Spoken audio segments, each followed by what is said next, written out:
There's no probe. It's the real thing. Bring all units to full alert. If the enemy gets past the outpost, they'll quickly overwhelm the base. Jack, you better watch out for those fighter pods. The destroyed monsters are vulnerable without your support.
No probe. It's the real thing. Bring all units to full alert. If the enemy gets past the outpost, they'll quickly overwhelm the base.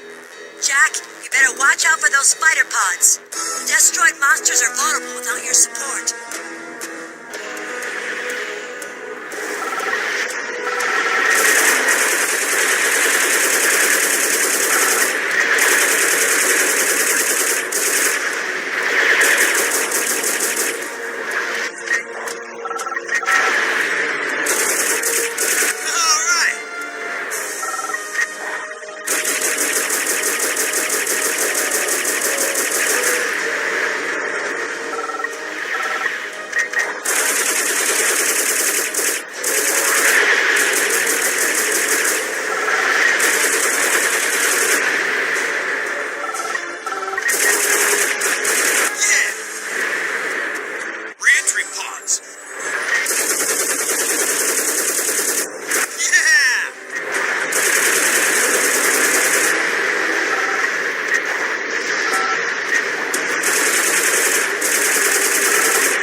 That's not love you're feeling, Kiyora. We Micronians call that psychosis.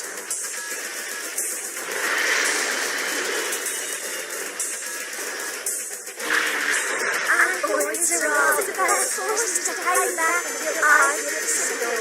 If you kill me, they will never come. Care to try again?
Zeraal's troops are retreating.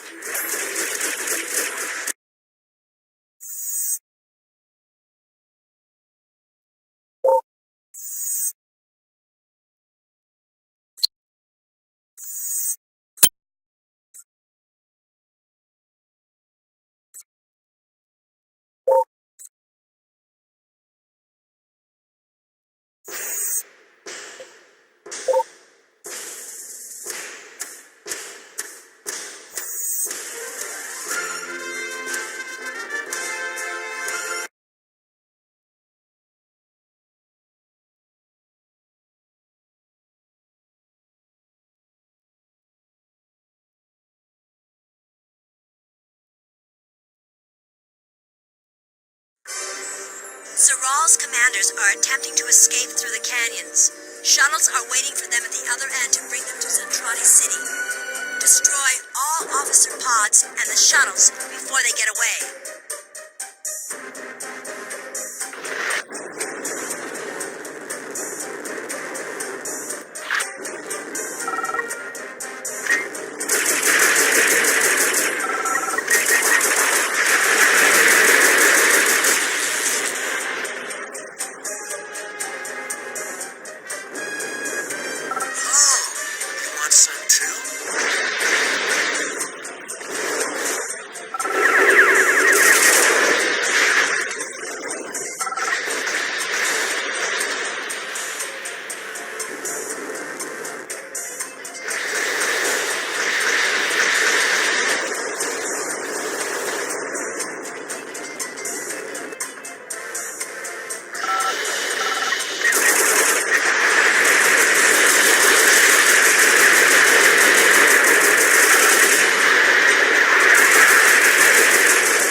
Time to take these guys to school.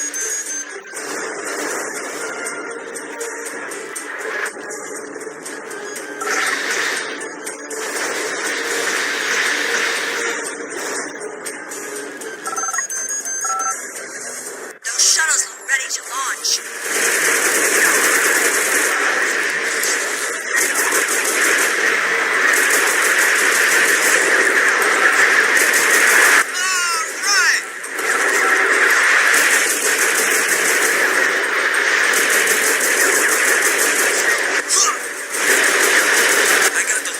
Shuttles.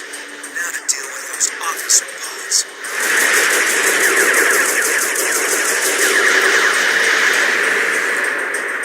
I haven't seen flying like that since...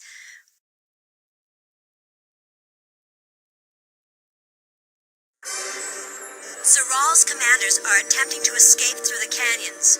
Shuttles are waiting for them at the other end to bring them to Zen City. Destroy all officer pods and the shuttles before they get away.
shuttles. Now to deal with those officer pods.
Some skills.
The Zentradi are retreating north to Zentradi City, but they'll still pose a danger if we allow them to regroup and mount more attacks. Jack, Izzy, you know what you need to do. Make sure you both come back safely.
$5 you owe me, Commander. I know I'm gonna regret this, but good job, Wolf 10.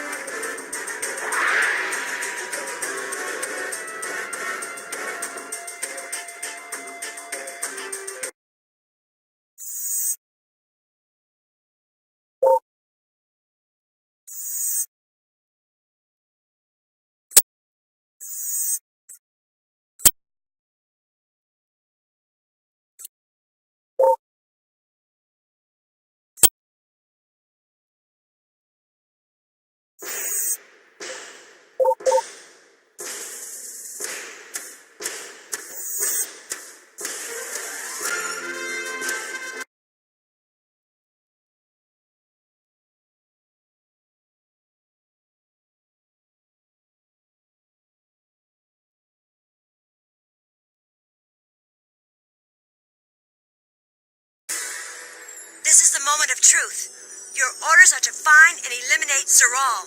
Our intelligence reports say he's likely to be holed up within that crashed carrier. The city has been fortified with turret positions and male power armor commandos. Destroy units have already penetrated into the city, and they've been ordered to give you support. Don't worry about them. Just see that you find Zeraal.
Since, well,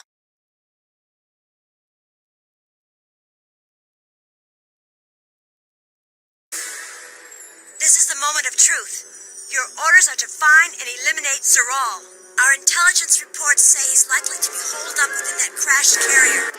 The city has been fortified with turret positions and male power armor commandos. Destroy units have already penetrated into the city, and they've been ordered to give you support. Don't worry about them. Just see that you find Zeraal.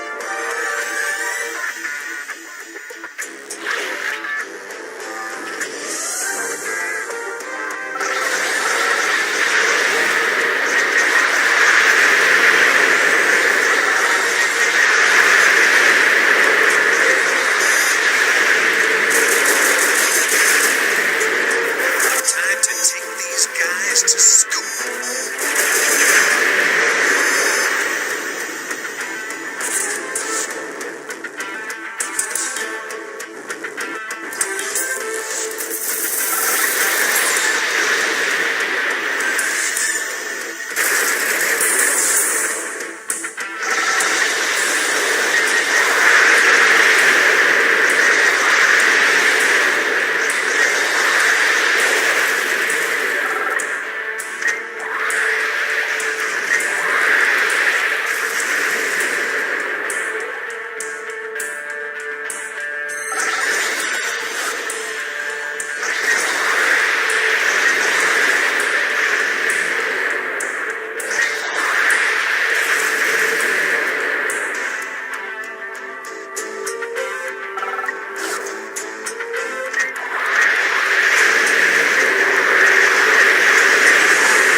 have new orders, Wolf 10.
seems I owe my defeat largely to your interference, Jack Archer.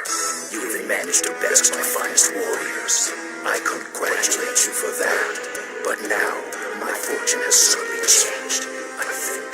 Even if you manage to win this battle, you shall surely die with me, here in the vacuum of space. We're too far from your dead little world to have any hope of returning. Yeah?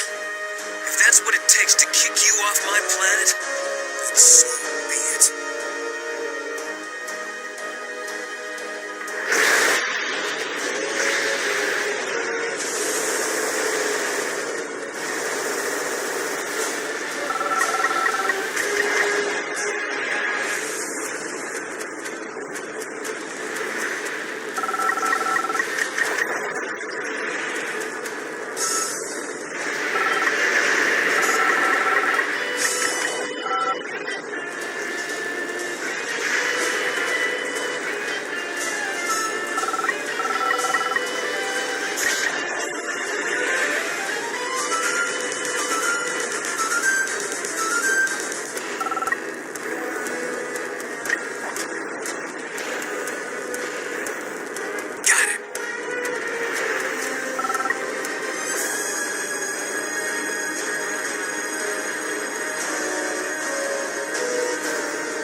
know the whole story.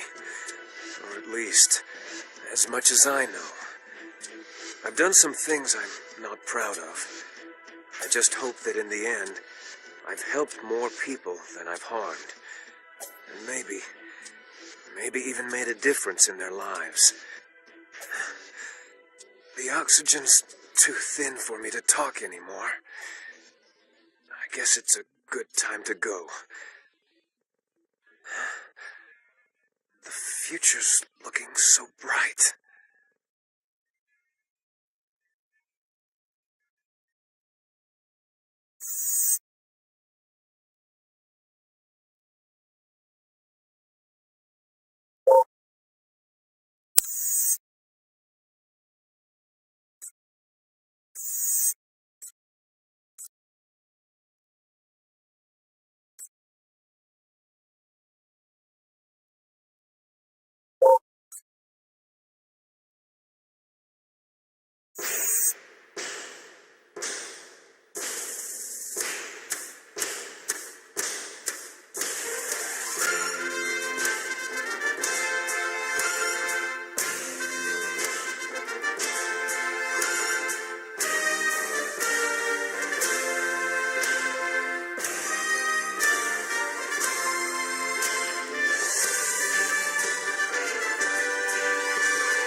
Actually, the closest we got more often than not was just kind of in passing, because most of the time we sat down and we worked one-on-one with the director. We'd be given our lines, and we'd have the script in front of us and do our lines, and sometimes the other characters were recorded before us, and we'd actually have something to work off of, a line prior to yours to stimulate you to say yours.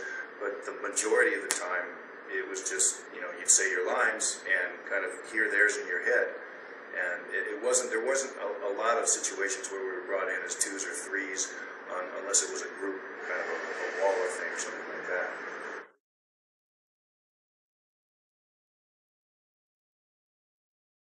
I guess it was about a year.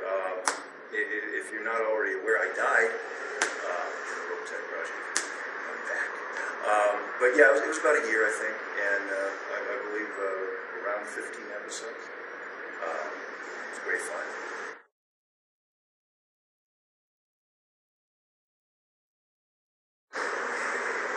Yeah, I think bad guys are a lot of fun. I'm back to the serial killer thing, but I did an original play, a one act about a year ago that I played a serial killer. That was fun. I would never suggest acting it out in any other way, but it was just, it is great fun, and it's like having the capacity to make people go ooh or hate you. That's very powerful, and it's enjoyable. Plus, you get to act out all the nastiness you might have in your system and not hurt anyone. That's valuable.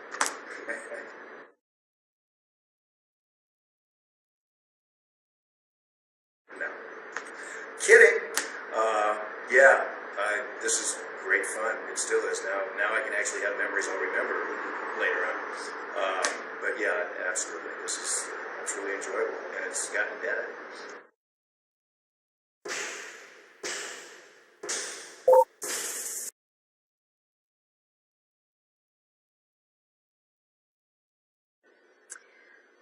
Well, if you're talking about a cartoon character, I assume. The thing is that we have to audition for every time we're going to go out to do something. We have to audition. So if you get to see it ahead of time, that for me. That's what I need. I need to see. I need to know like a couple of days ahead that I'm going to go in for a certain character. Most of the time, they don't give you that luxury. They just say, "Okay, you're coming in, and we'll have copy for you when you get there," and you have to kind of wing it.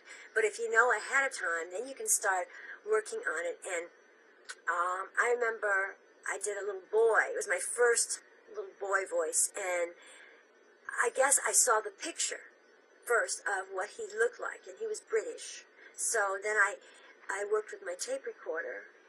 So I wouldn't do that for plays or for television, but for voice work, it's really helpful if you have a tape recorder that you can, you see an image of the character, so you know how old. So you can almost gear in your head. You say, okay, this little boy is 8, or this little boy is 12, or whatever. And I start with that, with having an age, because that helps me with the voice. And then I just practice some line readings in my tape recorder until I think I've got the right quality that I'm imagining for the character. I may be wrong for what the director wants, but that's how I sort of worked on him, and that's how I got this boy part in, I think it was called Soccer Boy. I got the lead boy, and I had worked on a little 8-year-old boy because that's what they wanted.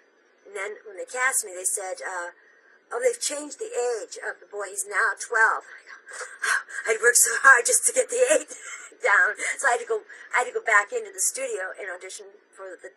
Now he was 12, but they still kept me and did a great job.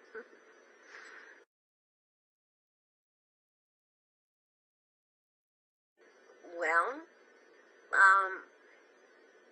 I just saw her picture last night for the first time, so that helped a lot, because I was thinking first, oh, she must be, like maybe in her 40s or something, but when I saw she was younger, then I had to gear my voice down a little bit. Now, she's very much in charge, and so that's usually I play a little lighter character, so it was just keeping myself focused on slowing up my diction so that I could give her that sound that sounded like someone in charge. And I guess it worked out okay because no one seemed to stop me on too much. And she's a pretty much just in charge person as far as I can tell.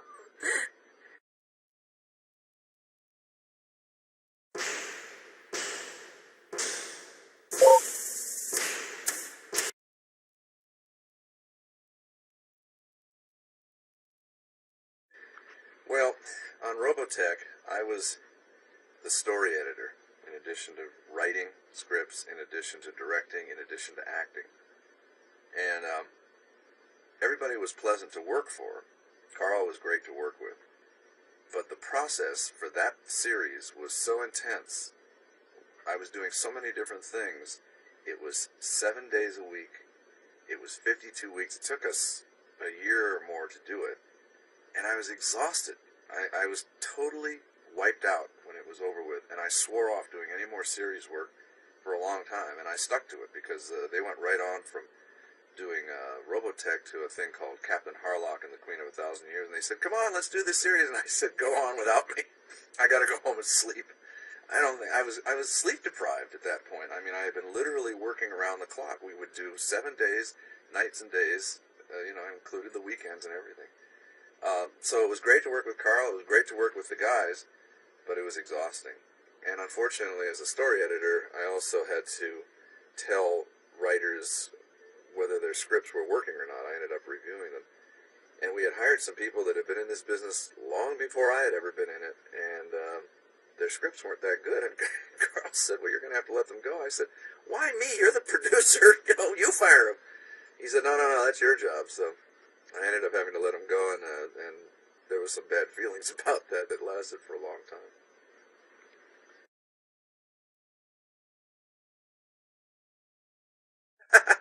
What's it like to get together with the Robotech cast?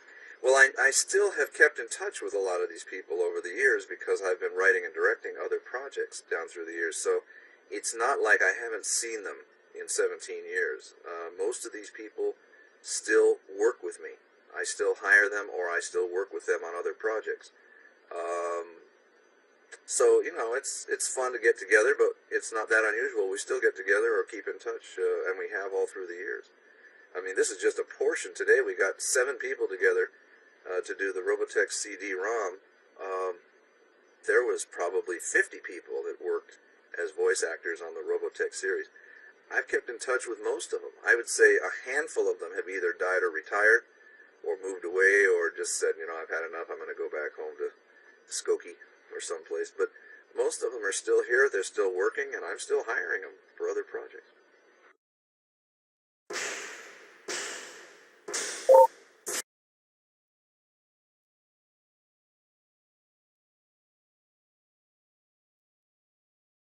I am M.A.C. Completely. There's only one difference. I'm a lot sexier than M.A.C. No, actually, I think a lot of people see M.A.C. I know they either love her or they hate her. Usually they hate her because they think she's pretty shallow and, that kind of thing. But I think that she's basically innocent and she just wants to enjoy life and doesn't really want to get heavy with things, and she's also very young. And I think that when she had kids like me, she would probably be more grounded. But I think basically she's a real sensitive person.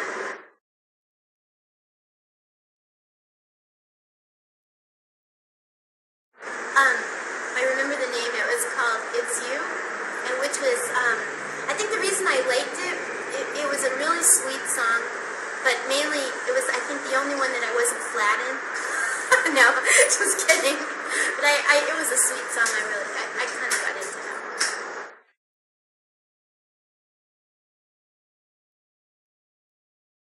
It was an extremely pleasant one because the person that composed the music, his name was Opio Minucci, was one of the sweetest, just most interesting people.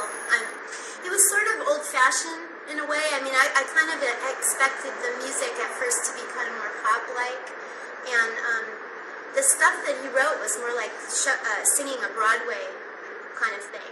And it was, he just made it so easy. I'd go over to his house and rehearse, and then we went into the studio and they had the music already pre-recorded, and we pretty much worked on it all day. But it was a great experience.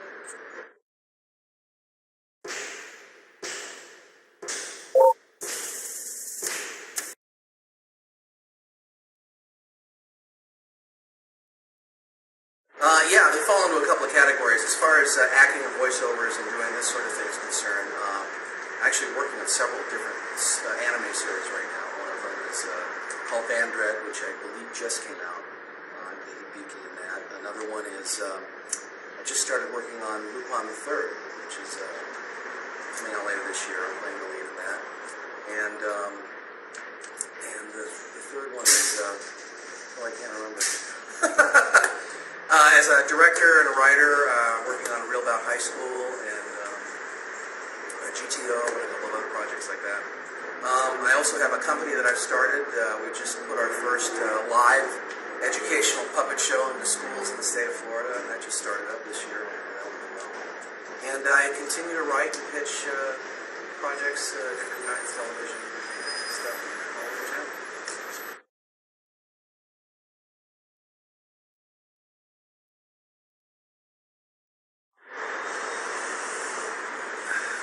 exciting. What about when Bulk? Okay, well, Robotech moment. I was one of the creators and co-producer of Power Rangers when I first came on here.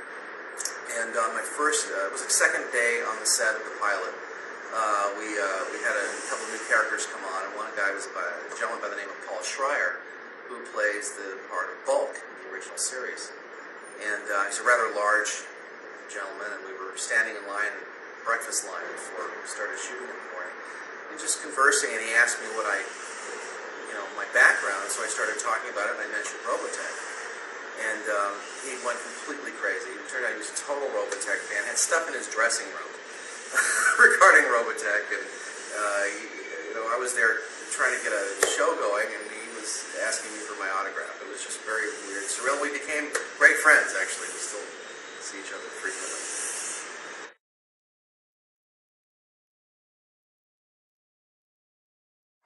It's a little surreal to be working on Robotech again. It's been a long time since we did the original. And, although there's been a lot of fan things that have come up from time to time and conventions, by and large it was something of the past. So to be here doing it again and to be working with all of the same cast members again, it's pretty cool.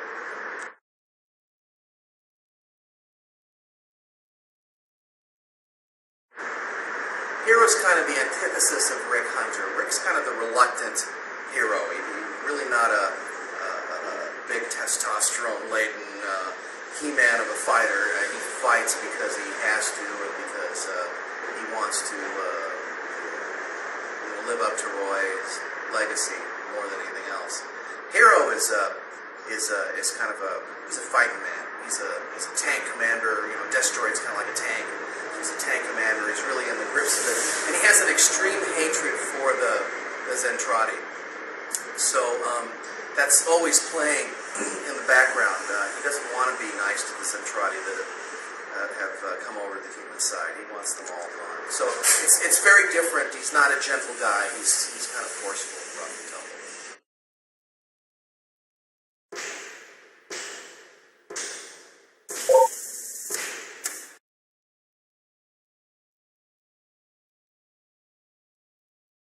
I don't remember who called me for the audition, to tell you the truth, but I do remember that I felt I had gotten the part because when they called me in to read for Lisa, they showed me a sequence where she walks up to, I think, the front of the SDF-1 and gives a command of some kind, and she flips her hair. Well, I didn't even intend to do this, but I walked up to the mic and I flipped my hair as I walked up there, which was about her length at that time, longer. And I in the studio after that was like, oh, it was like they felt I had connected with her essence or something, which apparently had something to do with hair flipping, I guess.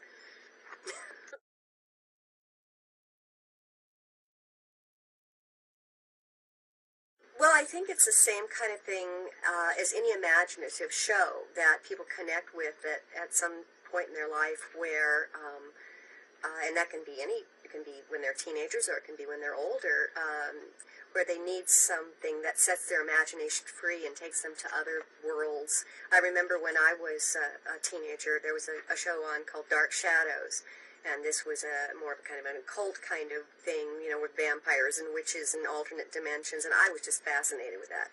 It wasn't really very good at all, but I loved it because it really freed up, your imagination. And I know the actors. I met a couple of the actors in Dark Shadows. They don't understand the appeal of Dark Shadows.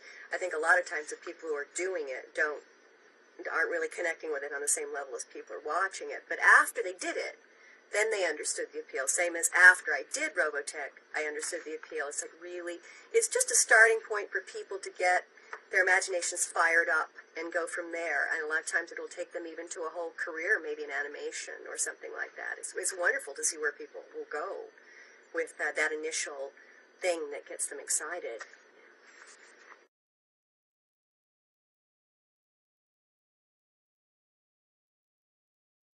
Yes, although until last night I wasn't sure how she was going to sound. I was like, okay, I need to come up with something that doesn't sound like Lisa at all, so I don't know if I can take her down. Anyway, but yeah, she's wonderfully psychotic, so, and totally different from the heroine mode, so I love playing villainesses. And animation is one of the few places I get to play villainesses because, I guess because of the way I look in person. My voice can do just about anything, but when they see me in person, it's like, oh no, wait, no, she's not a villainess. She wouldn't hurt a fly. Yeah, so.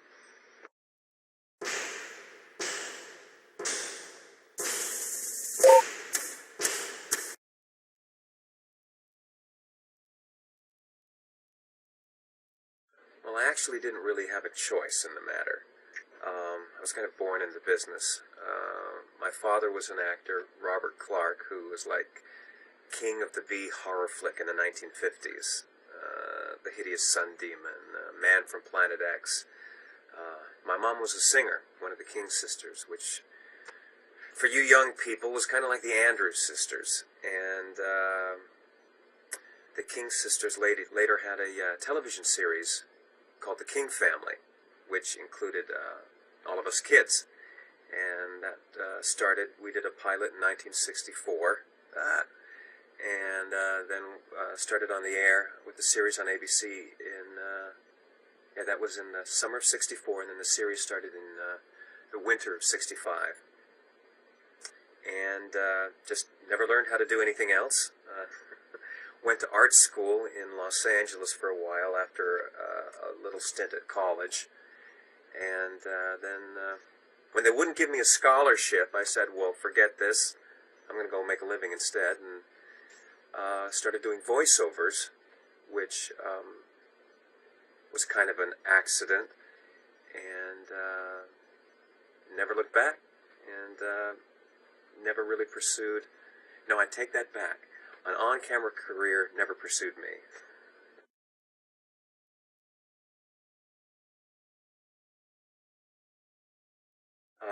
Well, like I said, spent my youth on television with the King family, singing and dancing and traveling around the country with my family, performing in live theaters and things. But as an adult, all of my time has been spent doing voiceover work.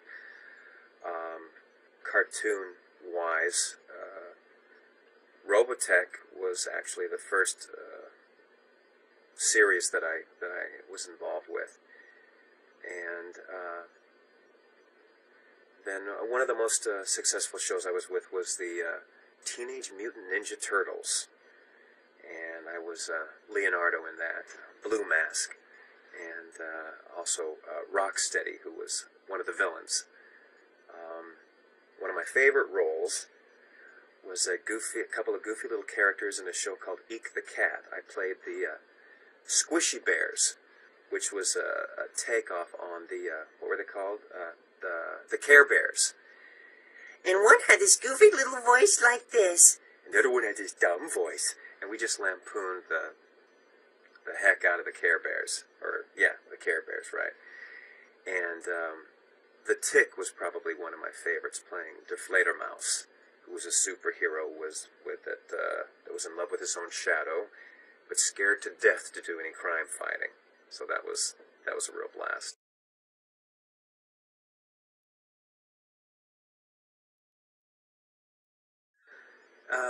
When I first started working on Robotech, I was pretty green as an animation actor,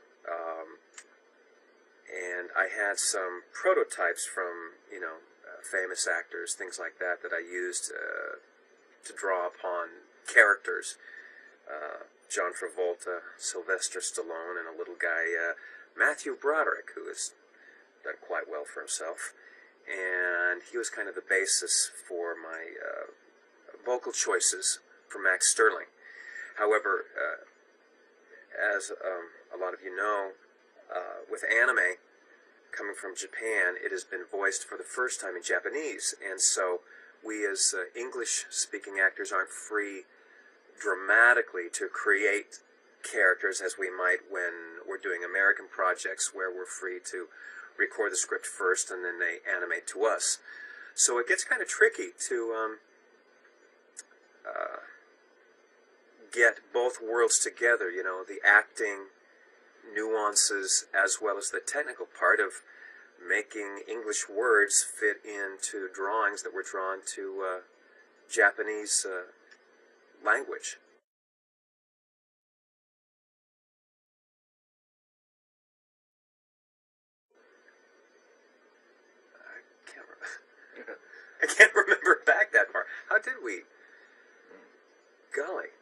I know Robotech was getting popular? Well, I knew that, there were toys. I was on TV all the time, and anybody that was probably too small to ride this ride watched the show, and Cam, are you on that show? It sounds just like you, and oh, it's my favorite show. And being that it was on the street, man. I heard it on the street. It was a hit.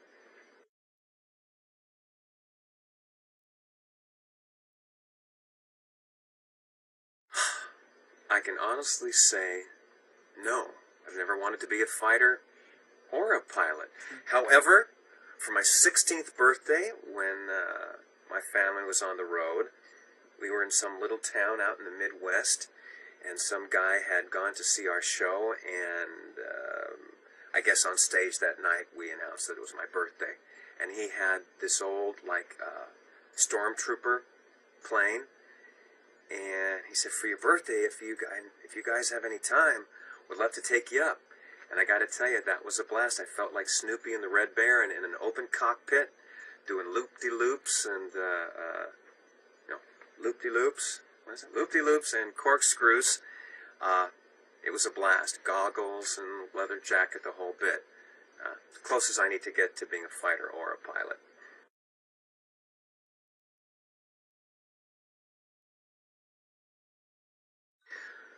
Do I play video games? That's kind of like the story about the shoemaker's children having no shoes. I do all this work in video games like Metal Gear Solid, which I was told was a big hit. And I do not. I kind of went kicking and screaming into the 20th century, let alone into the 21st. I only got a computer this last fall, my first time. And, when I was a kid growing up, they didn't have them. And as an adult, I've just never got into playing games myself. But I've certainly enjoyed working on them, and all the people that we've met working on the shows, the various actors, sometimes working with, television stars or movie stars. But playing them, I don't think I have the dexterity needed for... my thumbs don't move like that.